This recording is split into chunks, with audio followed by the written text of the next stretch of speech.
Hashtag bring our girls home. Sadly, we have almost 300 young Nigerian sisters who are missing. But the good news is, when you raise your voice in protest, things happen. Last week at this time, you couldn't get any play with the major news media. But because you kept hollering and you kept speaking up, guess what? It's now front page headlines.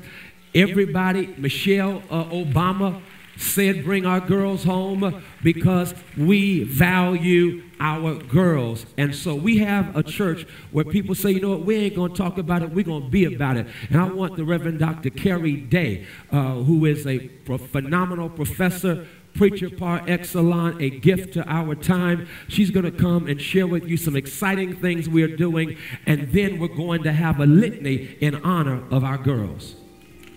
Good morning, Friendship West, and happy Mother's Day.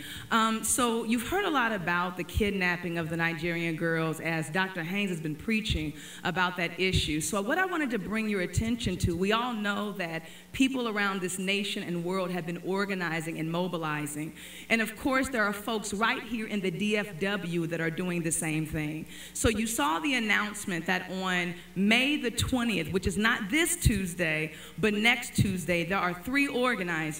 Bright Divinity School, Friendship West, of course the point person is the inimitable Daniel Ayers, who's sitting right over there for more information, and Perkins School of Theology, because we do not only want to bring heightened awareness concerning these Nigerian girls. We've been praying for these girls, that these girls can come back to their mothers and their families. But what we're also interested in doing is saying that this is a structural and systemic issue. The reason why there was a lack of media coverage is because oftentimes black girls don't matter, right? We know that if there had have been just one white young missing girl in this nation or abroad, it would have been the top story.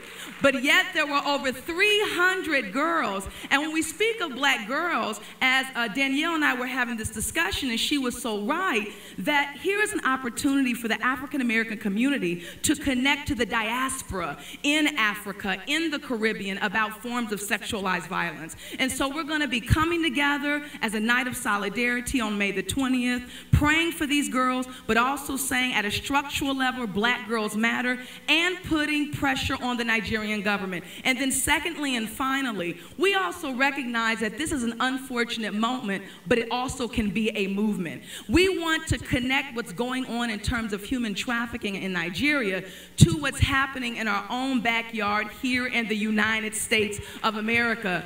Do you know that human trafficking generates $9.5 billion a year? As of 2011, the statistics of human trafficking in terms of the victims, overwhelmingly it was 40% African American girls. These are our girls. And so part of what we're going to be doing is talking about ongoing education and dialogue surrounding this issue. So how many are we going to get to be there on May 20th? Let me see your hands. Amen, because our young girls need us. Black girls matter.